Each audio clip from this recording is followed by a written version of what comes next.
for Education Matters, a weekly look at the real people and real stories in education across North Carolina. Welcome to Education Matters, presented by the Public School Forum of North Carolina. I'm Keith Poston.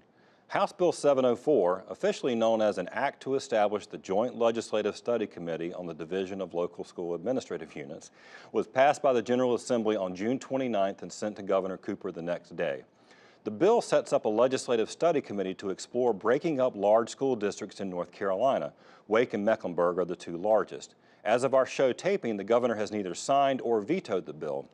Supporters of the bill say school systems may have grown too big to serve its students and families well, while opponents of the bill worry the law will lead to resegregation of the state's public schools. We'll discuss on this week's show. Before we tackle our main topic, we open with our headlines, a quick scan of education headlines across North Carolina and the U.S. The State Board of Education has filed an appeal in its lawsuit against the North Carolina General Assembly and State Superintendent Mark Johnson. Their suit claimed the new state law that shifted some of the board's responsibilities to new Superintendent Johnson is unconstitutional.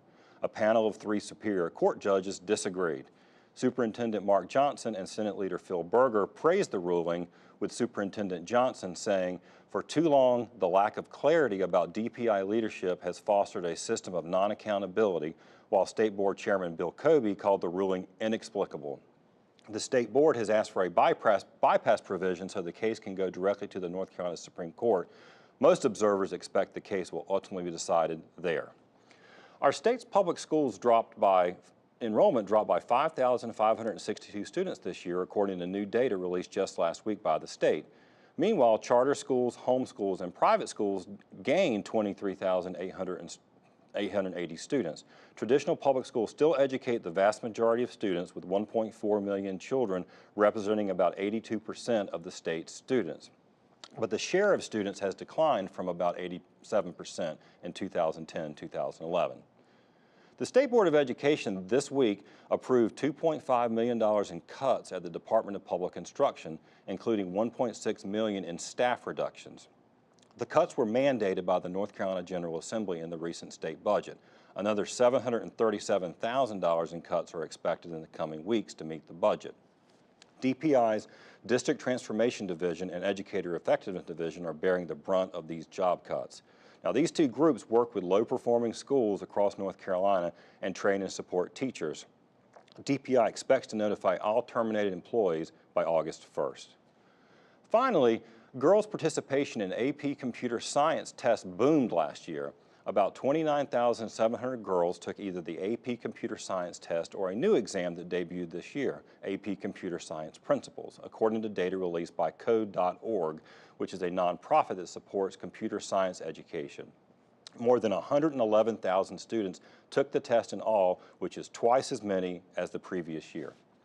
Remember, you can visit the Public School Forum's website at ncforum.org, click on Education Matters, and read more about each of these headlines, as well as all the other topics we cover each week. Now, as I said at the top of the show, we're going to talk about House Bill 704 today. The bill was co-sponsored by 3 Republican legislators, Representative Chris Malone of Wake County, Representatives Bill Broadley and John Bradford, both of Mecklenburg County. We're picturing them on the screen right now.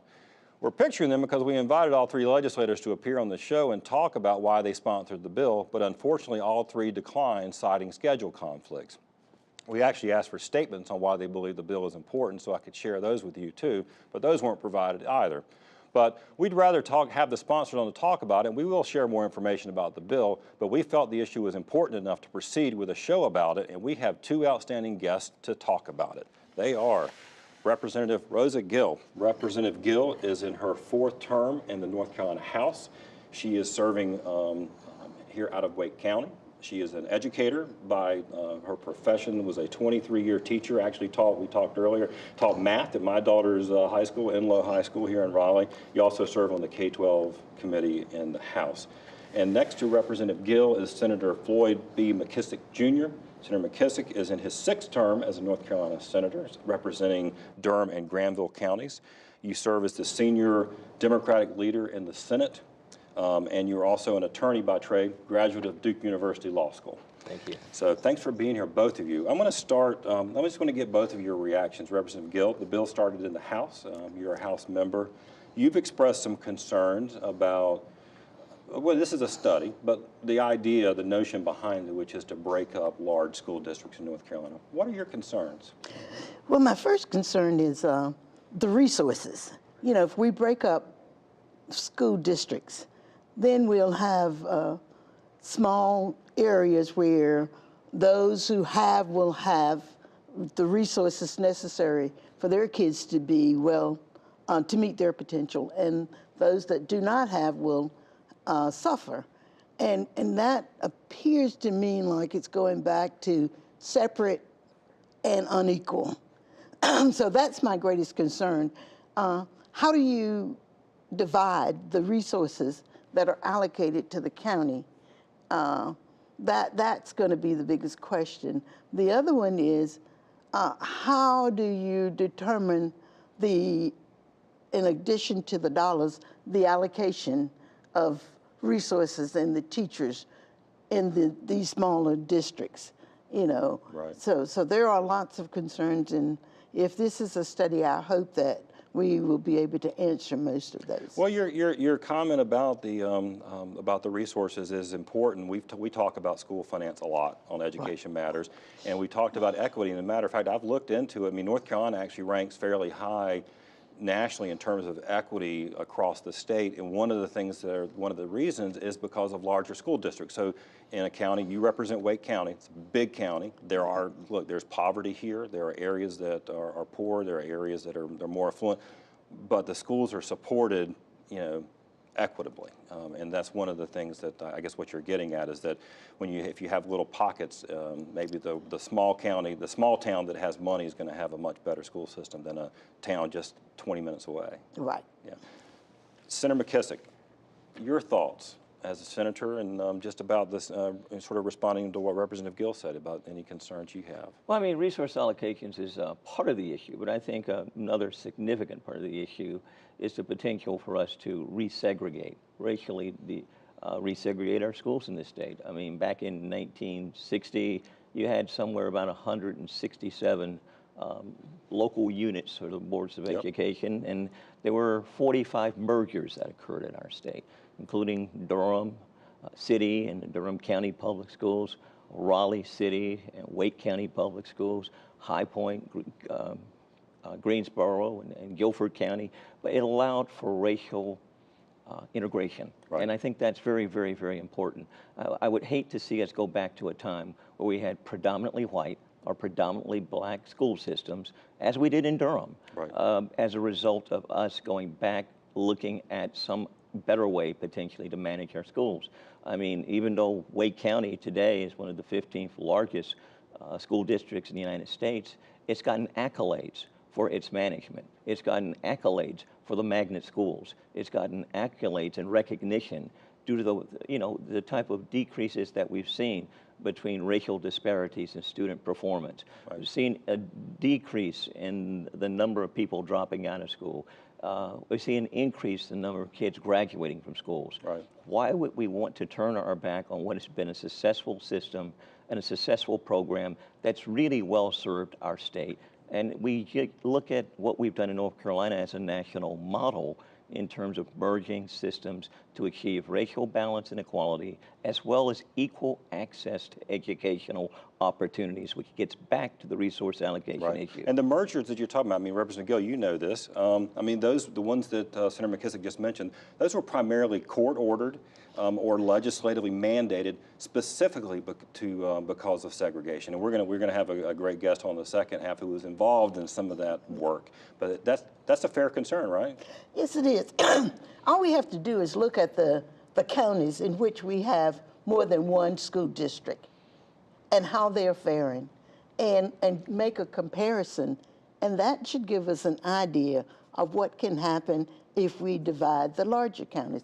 Take the Asheville schools and the Buncombe County schools, and then you go to the Halifax schools and the different school districts that are there.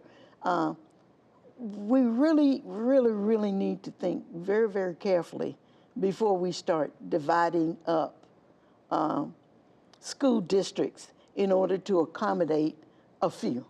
Senator, last comment from you.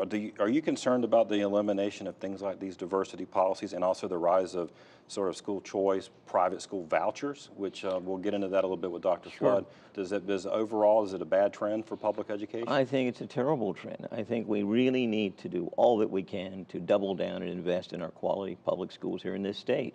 Over the years, there's been an incremental movement to destabilize them through increasing the number of charter schools. Charter schools can be good. Right. Charter schools can be models for academic innovation, but the data that's come in nationally shows that only 15% of the kids that go to charter schools do better, 25% do about the same, and 60% perform worse. And there's also been a tendency to move toward opportunity scholarships to send kids to private schools. We need to double down on our traditional public schools to make sure they have the access to resources that they need, right, so that all of our students have an opportunity to achieve the type of education they deserve, that our state constitution provides for, and so they have the potential to get the jobs of tomorrow. Well, thank you for that excellent way to close. We appreciate your comments and your work in the Senate. Representative Gill, thank you for being here.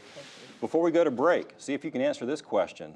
Wake County is the largest school district in the state, serving 159,000 students. What is the average size of a school district in North Carolina?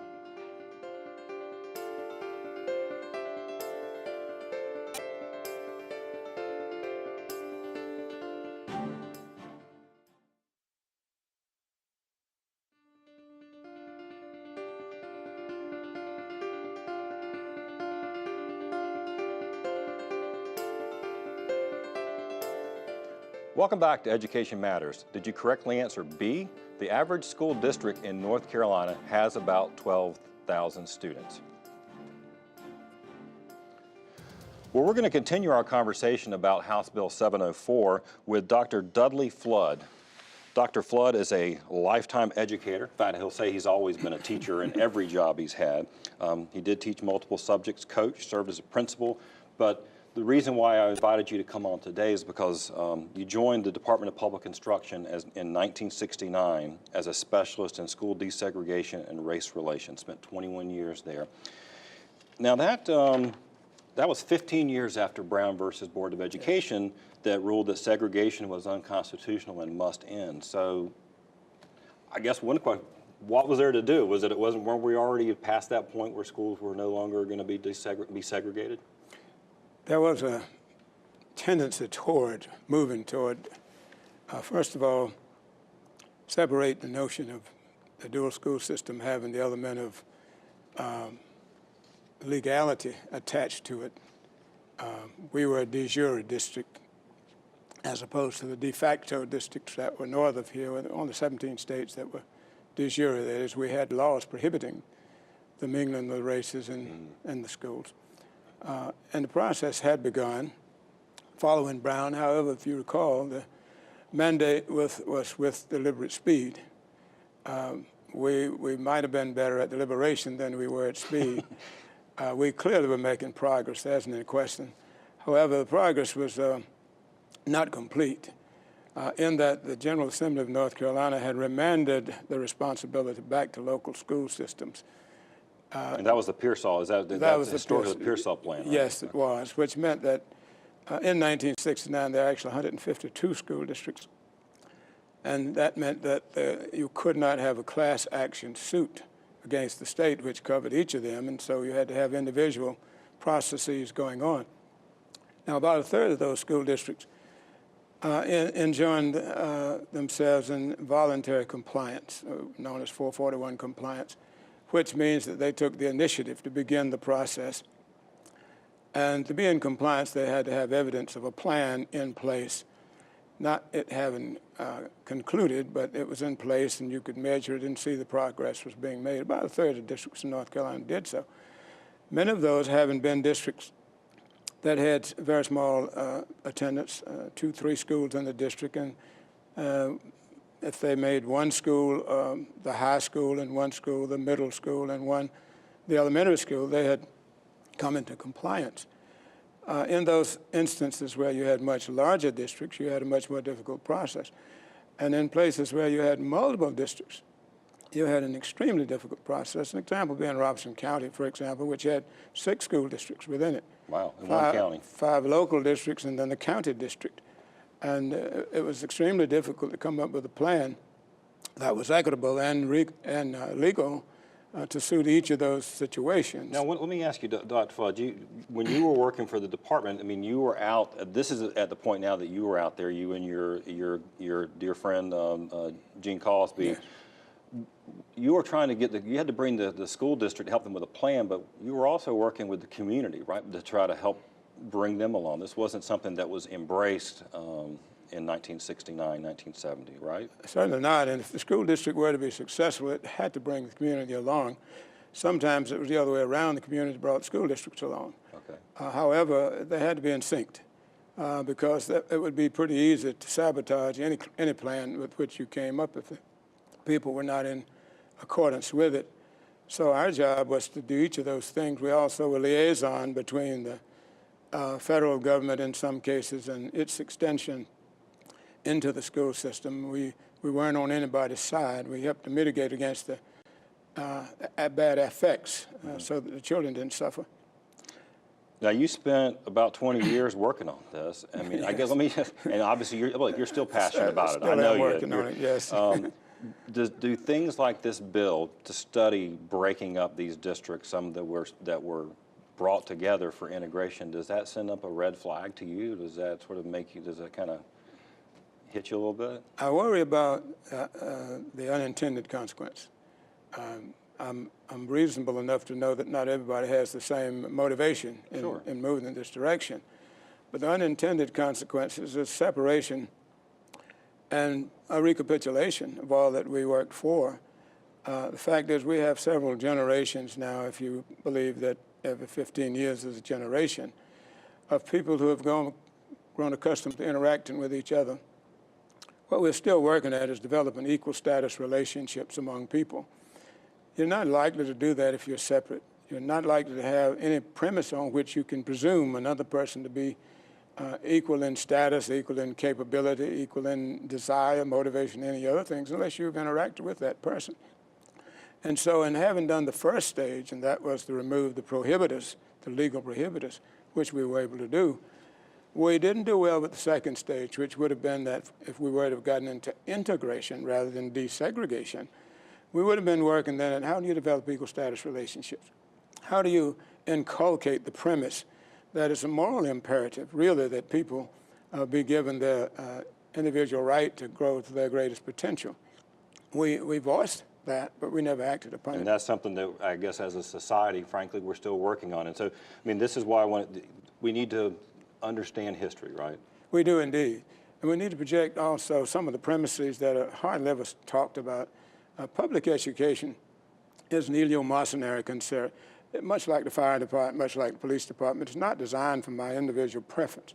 It's for the common good. Right. Well, with that, I'm going to close you on that one. We're out of time today. Look, Dr. Flood, I appreciate you, and I appreciate your time on the show today. Thank you so for having much. me, Keith. Yes, sir. After the break, this week's Leadership Spotlight.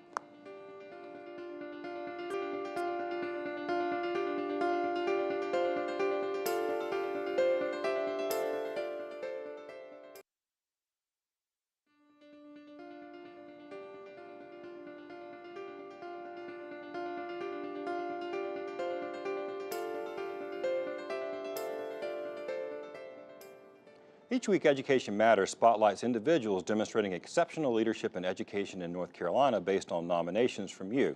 This week, we spotlight Sonia Clark at Ballantyne Elementary in Fuquay-Varina. I use First Lego League a lot. They do robotics and they do presentations and they do something called core values, which is learning teamwork and how to treat each other kindly. They look at real world problems. They have to know a solution, create a unique solution. They have to investigate what's being done right now, and then they have to prove that their solution is unique. That is a guiding curiosity for them. It's not just let me make up this fake question to answer for math. It's really maybe about water pollution, or it might be about animal behaviors or trash that's in the ocean that really does happen. So they end up seeing themselves as part of a bigger picture, part of a real world community. So I would hear kids say that they didn't like math and that was the thing they didn't like about school. Then I thought, how? I love school and I love math. And they would say, well, I'm never going to use this. And I would think, yeah, you are. You're going to always use this. And so I started to think of how can I make that happen. With the robots, they do all kinds of math. They do measurement, they do fractions, they do decimals. And it's a way to use math and they don't even realize it. And it changed everything. I mean, now kids want to stay after school every day. They want to do it all the time. So now math, at least with robots, is not an issue. They love it. So I have about 27 adults that regularly volunteer. This program is just very, I think, inspiring, and adults see it and they just want to be a part of it. And so it definitely has pulled our community together. We have this year, every 2nd through 5th grader learned to build and program a robot. And that would never have happened if we didn't have companies in the community that believed in this program and believed in these kids. If you know someone or a program that deserves to be recognized and spotlighted, visit our website, ncforum.org, and click on Education Matters, and you'll find a link to nominate someone in your community. After the break, this week's final word.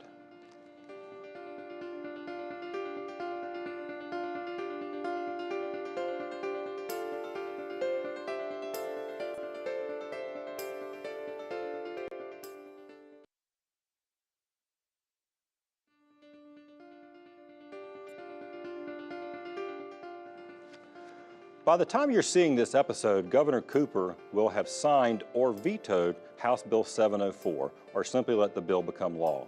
Regardless, a process will likely begin soon to review whether breaking up large school districts is a good idea.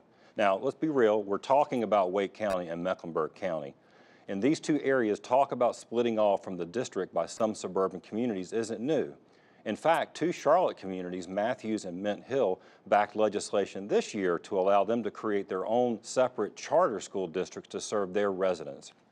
The reason we focus a great deal on the show today on the history of segregation is simply you cannot look at school systems in the South without understanding this ugly history. It's why the courts ordered the merger of so many school districts across North Carolina in the 1960s and 70s. Brown versus Board of Education was decided by the Supreme Court in 1954, declaring school segregation unconstitutional. But as you heard from Dr. Flood, North Carolina schools were still highly segregated in 1969 when he joined the Department of Public Instruction. Now that's when I was a kid, and that's where I want to transition to. Now I saw one of my favorite comedians, Chris Rock, in an interview recently that came out as footnotes on Jay-Z's latest album. Now, Chris and his family are from South Carolina. He and I are about the same age. He told a story about how his mother, growing up, had to go to a veterinarian for dental work because there were no dentists around in South Carolina who would treat African Americans. And even then they had to go to the back door so white customers didn't see them being treated by the same doctor who treated their dogs.